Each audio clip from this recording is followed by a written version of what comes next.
Hello, everyone. It's Tim here at North and South Podcasts. Hope you're well. January is nearly finished. Time is having its way with you, so every now and again, stop and have a look around, or you might miss it. I think that is from Ferris Bueller's Day Off. What a great existential movie that is. I remember my uncle, who's from the United States, saying, I've never heard Ferris Bueller's Day Off referred to as an existential movie, but I think it is. Hope everyone's well. This is going to be a well-being podcast, and it's just me talking. And I'm going to talk about sleep, which is something that you're supposed to do for a third of your life, in theory. And the reason I'm picking this is because I've had a few issues with sleep in the past, and it's an ongoing thing. I'm a lot better at the moment, but I have read a lot about it. I've listened to quite a few podcasts about it, and I've listened to experts and psychologists, etc., talking about it. And I just thought I'd put a few thoughts together about sleep. I'm not going to go too much into what sleep is, but I'm going to look at the benefits of sleep and how to sleep more, and just a few little hints and tips to help people move along. So, at its most fundamental level, sleep is restorative. It's about physical restoration and mental restoration. And when you have had a good night's sleep, if you have been physically or mentally under stress the day before, you can wake up feeling refreshed, even if it's not perfect, even if you've got ongoing things. There is a beauty to waking up each day and thinking to yourself, this is a new day and a new challenge and a new beginning, which I'll speak about in a bit. Now, you're meant to get between 6 and 9 hours. I've read different studies saying that there's 6 hour or 3 hour cycles. So if you get two cycles, that's better than having two and a half. And some people say nine. Some people say teenagers need up to 10 as they're growing, etc. We know babies need a lot of extra sleep. But I'm a bit concerned about young people today. I'm a teacher, and a lot of students I teach drink a lot of energy drinks, consume a lot of sugars. They're on the phones, and they've got issues with attention spans. And it's a bit of a societal problem, this. And I often speak to children who appear tired, and then when I speak to them, they say that they've been up to 1, 2, 3, 4 in the morning, and then they're up at 6 or 7 or 8 to go to school, which is not good. And as an adult, we all know what that does to us if we don't sleep well, and yet we've got young people who seem to be doing that more. And when I was young, there were no phones, yet you had your telly, but you had four channels to watch in the UK, growing up in the 80s, and there was a limited number of things to do once you were in bed. So phones and the attention economy, I do think, or the limited attention economy is having a big impact on young people's lives, but also adults increasingly. Now, the problem with sleep is that if you don't sleep well and it becomes a long-term problem, it can develop into chronic illness and health problems, which can shorten your life and quality of life fairly significantly. And a few things to bear in mind about sleep is that you should only really go to bed when you're ready. You know, sometimes you're not quite ready for bed and you go up and you feel like, well, I'm not quite there yet. And some of us wind down in bed quite quickly, others don't. But you should go to bed when you're ready. You should avoid exercise and eating too late. And although you should stay hydrated, you get dehydrated through the night. You shouldn't drink too much just before bed so you're not having to go to the loo all the time. And you should avoid caffeine and alcohol close to bedtime as well, because they affect your body chemistry and can keep you awake and interrupt the level of sleep. We know alcohol might help people fall asleep to a degree, but it's often poor quality sleep. So avoid those things around bedtime, and also turn off WhatsApp so you don't get those beeps in the background. When you go to bed, it should be for two things only. It should be for sleep and intimacy. And I do appreciate with the housing crisis and large families, etc., and people like their own space, that a lot of people spend time in the bedrooms or on the bed without sleeping or being intimate, etc. But your mind, when you get in bed, should be saying, right, this is a place for sleep. And your subconscious is then thinking, right, I'm going to go to sleep. I'm going to go and catch some Z's. I'm going to refresh. And that's okay. I'm not going to try and resist that. So mentally, bed is for sleep. And we need to try and encourage that as much as possible. Now, there's another thing which is often advocated by my phone. It says, like, set regular alarms to get up and go to bed. Well, I have to get up for work at 6, and I don't want to do that on a Saturday or a Sunday. And on a Friday and a Saturday night, I don't like going to bed at 10 like I do throughout the week. I do like to stay up for an hour to watch a bit of TV, etc. But you should try as much as possible to get up and go to bed at around the same time. Now, when you're young and in your early 20s and you're going out a lot, obviously it's different. But as much as possible, you should try and get into a routine and stick to it. Another big thing about sleep is we're programmed to love it. It's so relaxing, it's so natural, and it's so nice that once we're there, we want to just stay there.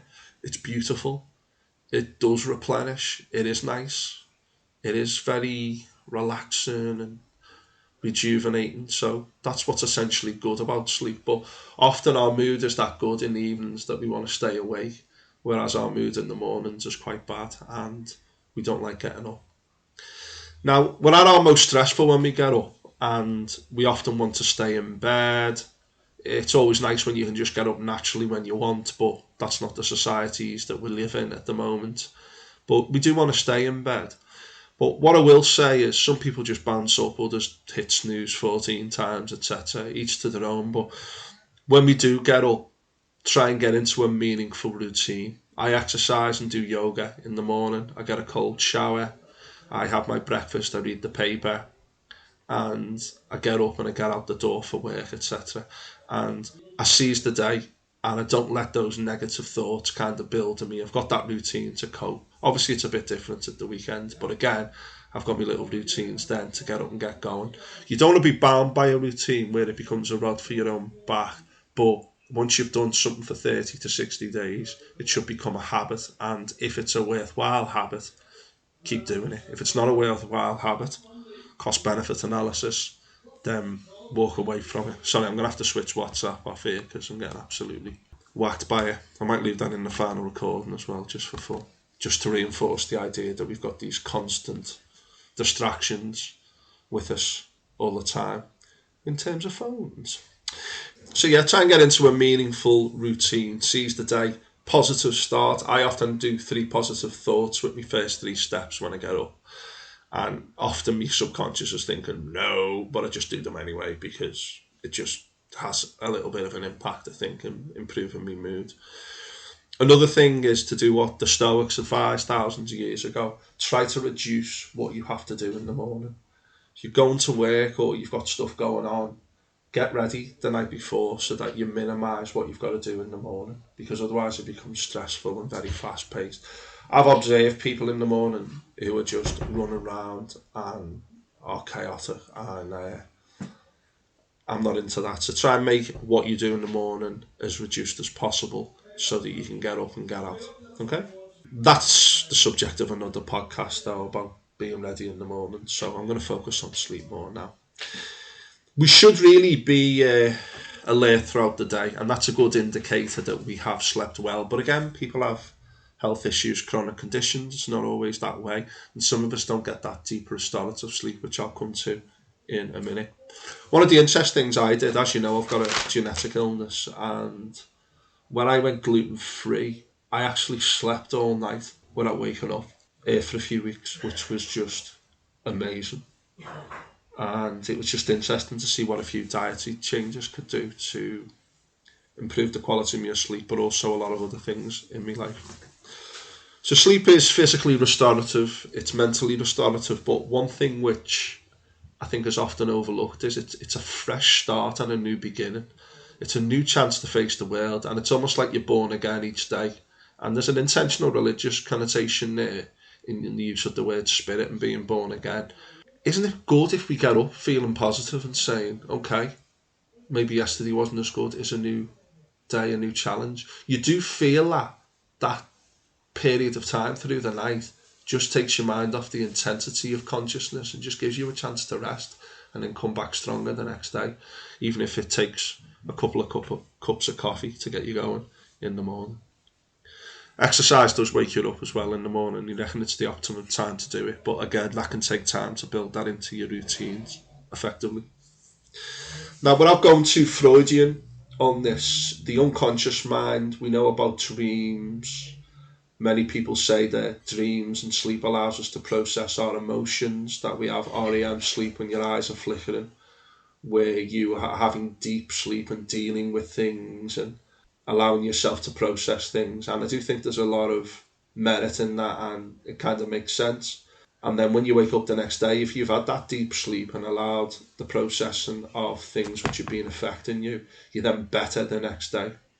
And if you're stressed, you probably have more to process. And if you don't process it, you wake up feeling more stressed. And I think it can be quite a vicious circle. So it's important to try and get sleep and to try and not be too stressed when we go to sleep, which I know is easier said than done.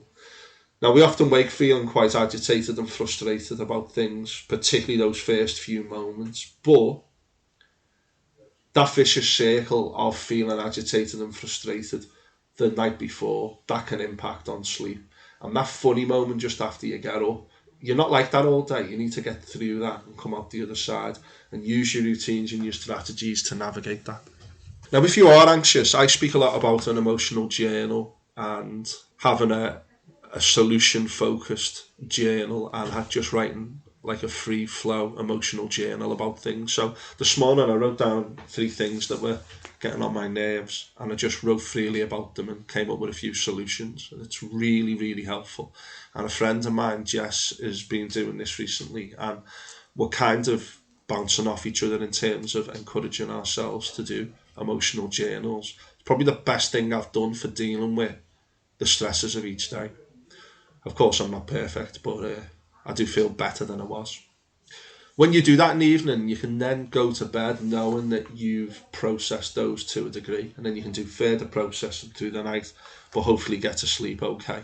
When you've got something on your mind trying to get to sleep, it can be very difficult to nod off, and things just start getting worse and worse.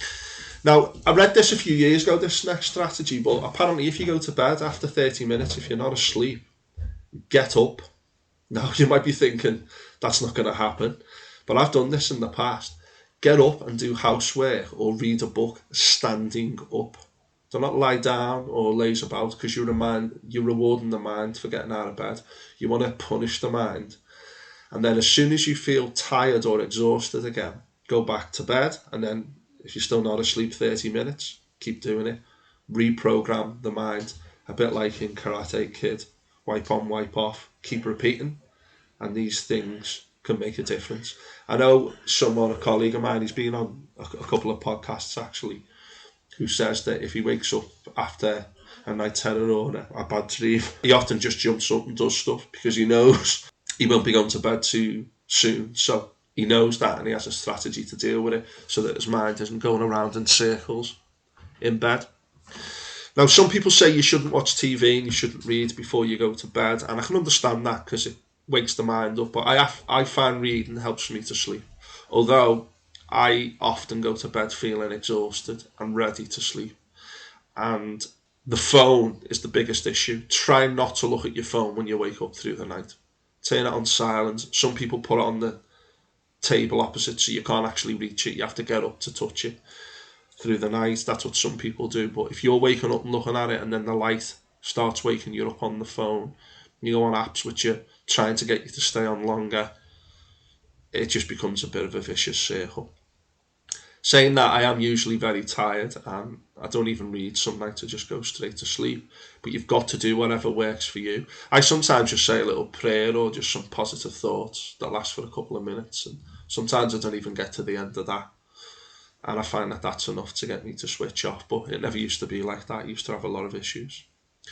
There are some good apps as well. I've been using the Calm app and again Sam Harris's Waking Up app. You can go on YouTube and download stuff which helps you get back to sleep as well. And the sound of like running water with someone doing a sleep meditation. When I wake up and I'm feeling, right, I'm not going back to sleep here, I often put one of them on and I'm always asleep before the end of the meditation. Always. Some of them are like 10 minutes, 15 minutes, some of them are 30. But I don't think there's ever been a time when I haven't got back to sleep. So whatever works for you, I find those apps very, very useful. Another thing is to take possession of the moment. And if you wake up, say to yourself, So what? I'm relaxed, I'm in bed. Once the anxiety or the pressure or the stress comes in, you're more likely to stay awake. So just chill. What if you only sleep a few hours? So what? Relax, smile, enjoy resting in bed even if you're not asleep. And it will make it far more likely for you to drop off quicker.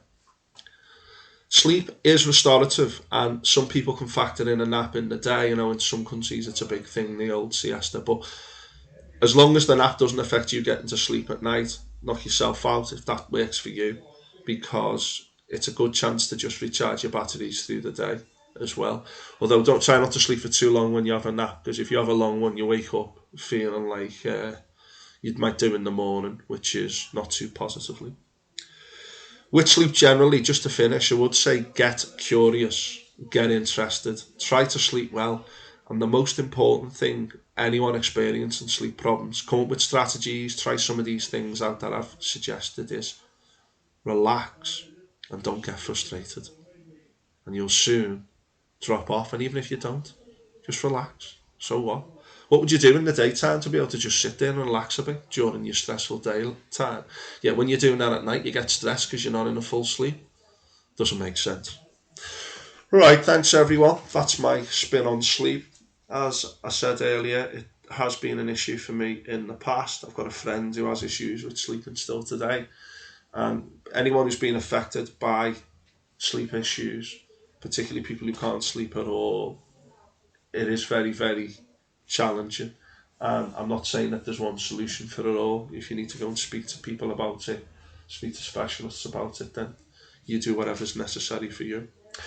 Right, thanks everyone for listening. Please like, subscribe, share with at least one person. Support me on both YouTube and Spotify. If you can help me and hopefully you to chase our dreams, please contribute at coffee.com.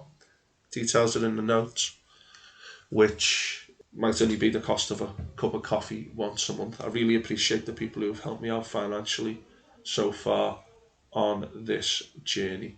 Right, look after yourselves and don't forget, sleep well.